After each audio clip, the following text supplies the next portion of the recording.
Hello again, Andy with HandyANDYHome.com, and welcome back. We're running through a quick run through on a project that my brother and I are knocking out here today up in Canton. And we don't often get to do a run through, but there's a few things we want to show viewers plus this particular homeowner. So if you remember, on this job, we were replacing the flashing here on the right garage door, and because the flashing was cut too short, and you can see now right here, this will be caulked with clear caulk, and we'll paint this over, but you see how far out this flashing comes? About 1.5 inches beyond the outside edge of this trim. You want to see 3/4 inch to 1.5 inches. My brother's a little bit of a perfectionist, so he likes to see it overlay the trim a lot more, so that's what he's done here. So we got plenty of flashing now across the top. That garage door is nice and protected. He's caulking it right now. I'll come back and paint it. We didn't notice it when we were messing with it before. We don't have to do anything about it right now, but you can see, because they didn't seal the bottom edge and they didn't have enough lip on this flashing, it's starting to rot right here. This is the left garage door.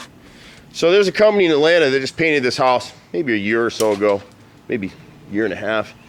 You know, and the stuff that makes you mad is, you see this truck, people ask us why we don't paint houses. I used to run 12 paint crews here when I started this company 20 some years ago, and we ended up getting out of the business because we only hand paint. We hand wash, hand caulk, hand paint. So this is a single story house. Another company did this job for about $2,100. Our cost to do this job would be about between $3,500 and $4,000 depending on the paints that we use, which usually duration. But that's a 10 to 15 year paint job. This job was done a year or so ago. They blew it out in one day, and you'll see a lot of shortcuts here on this job.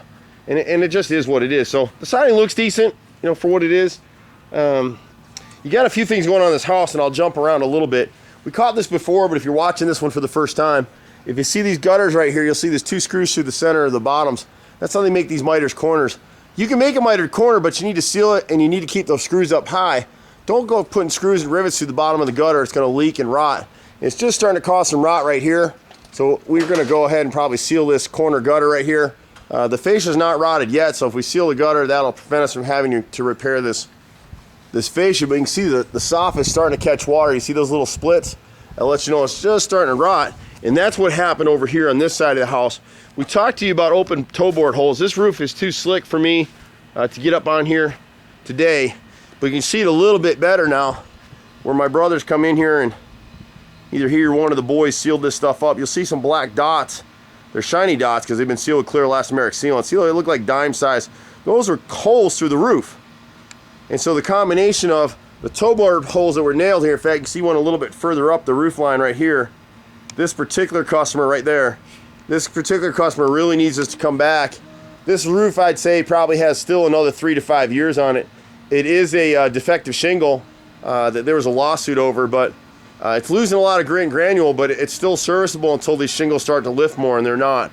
So we can go through and seal up all the toe board holes and all the gashes in the shingles. He'll get another 3 to 5 years out of it. You know, and I'd rather spend a couple $100 doing that than $6,000 or $8,000 to replace a roof. That's just me. So over here we had a 5-inch gutter, which is this right here, and they did hang it with hidden hanger screws, which is great. We don't see that very often. But this whole house really needs 6-inch gutters. So we're going to start here for this customer, and you can see my brother's crafty ingenuity here. He's got a rope towing back this prickly holly to get up in here. It's already cut me once or twice, but this is the soffit that we already repaired. So it's already been patched in and primed. We just got to scoot in there and paint it now, and that'll be good as new. I'll take you up on the roof line here to show you some of the stuff we did up here in the angle cuts. But before we get here, you see this corner right here. So this house is just painted recently, and you can see they never caulked the fascia board right there. They didn't caulk the siding. You can't caulk, paint, prep all in one day. And this particular company is well known for doing this, because that's how they make their profit margins. They come out and sell a house job like this for $2,100. If they can knock it out in a day, they've probably got $1,000 in the job. So he's got $1,100 in profit in a day. Most of you watching this video would surely like to make $1,000 a day. That's $6,000 a week if you're working, you know, 6 days a week. That's $300,000 a year doing jobs like this. And people do it. We don't. You know, our work is good. It's hardy plank siding, so it'll hold up for a little bit, so it's not like the homeowner's got to go out and repaint the house, but there's just a lot of shortcuts that get taken when you do stuff like that. We may get back into painting at some point again, but we do it here and there. but not as a company. So be careful who you hire to paint your houses. Really spec the prep. So you see with these shingles, you can see all the grit and granules that are up here in the gutter now, and that's just part of. There was a class action lawsuit on these shingles. They've been settled now. We see there's a lot of little cracks and splits in these shingles that go across the field. And the best thing we can do right now is just seal that stuff up with a clear elastomeric sealant, and he'll get 3 to 5 more years out of it.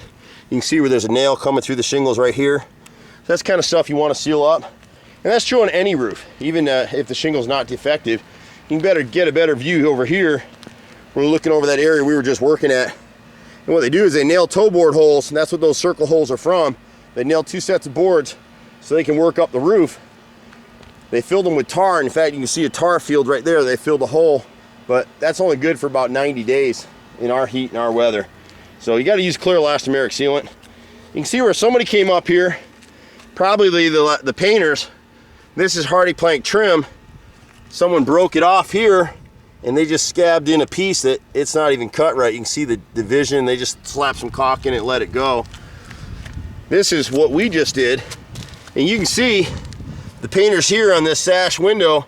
You gotta caulk these sash points in the frame and this wooden mullion. If you don't paint this stuff, which they never did, this window wasn't painted at all last time. You can see it. They oversprayed it with the siding. They never caulked the sash. And so this one's starting to rot out. We can save this one right now. We may have to replace these mullions right here, but I think this whole window is salvageable. You can see my brother's angle cut right here. It's gonna be kind of hard in this sun, but it's angle cut right here where my finger is. Nice smooth cut. That's just primer right now. We'll paint it. The difference with us is when we do these repair pieces, each one of our repair pieces is back primed all the way around, so all the edges of the wood are sealed so it won't rot again. And we were just up here touching up the siding paint. But you can see where somebody else had some ladders up here. We don't use ladders for something like this. See this dig right here in the shingle? That's a ladder. It's cut right through the shingle. So that's kind of stuff we want to seal. Here's 2 more. There's 1 here, and there's 2 more in front of this left front dormer. So somebody, might guess, had a step ladder here, and they were painting this upper fascia board and damaged the shingles. These are things homeowners never catch. Homeowner told me these guys up here were supposed to replace this. This window is actually cracked through. So we could replace the window for him if he wants, but it's an attic dormer window. I wouldn't even worry about replacing that until you sell the house someday. A little crack in the window is not going to hurt, and you can't see it from the street. But this sash right here, this upper sash, see my finger going through it? I'm not going to push too hard. It's rotted all the way through. My brother one of the guys laid some caulk in here just to seal it. But we'll actually have to remake this bottom piece of the sash, repair the left, and just put it back into place. We'll come in here with some pressure treated wood, and that'll, take care of it. That's not a cheap repair, unfortunately, but it's cheaper than replacing the whole window and pulling it out and ripping up all the siding and everything else in here to do it. But the owner already paid to have this window replaced when they painted the house, and of course nobody did it. So again, you can see nobody even painted this window. See it? That's the overspray from the siding paint. So this window down here is more of a tan. The upper one is a little bit more of a white, but they haven't been painted in years. So we'll give them a price to fix that up. But it's just discouraging to deal with that kind of stuff. For this homeowner, we repaired, you can see it here a little bit better, we repaired the right brick mold on that window. Nice clean cut. That work right there will be good. We'll be long dead and gone, and that'll still be sitting there as long as this customer keeps it painted up. But you see those kind of things on a roof, and it just bothers you, because unfortunately, if you're not in the business, you don't see this kind of stuff. These again are toe board holes right here that just need to be sealed, and they've been like that since the house was built new 10 years ago, roughly 10 years ago. So at any rate, I'm Andy with Handy Andy. Do pretty much everything. We don't do those big renovation jobs anymore. I don't want to come in and rebuild your whole house. We're just not set up for that, but we're growing actively. We're looking to start opening some locations in some other parts of town, and we'll probably be in Tennessee before the year is out. You'll see that little sign right there, and I'm usually in that little truck. We're at 770-912-2829. We'll be happy to help you any way that we can.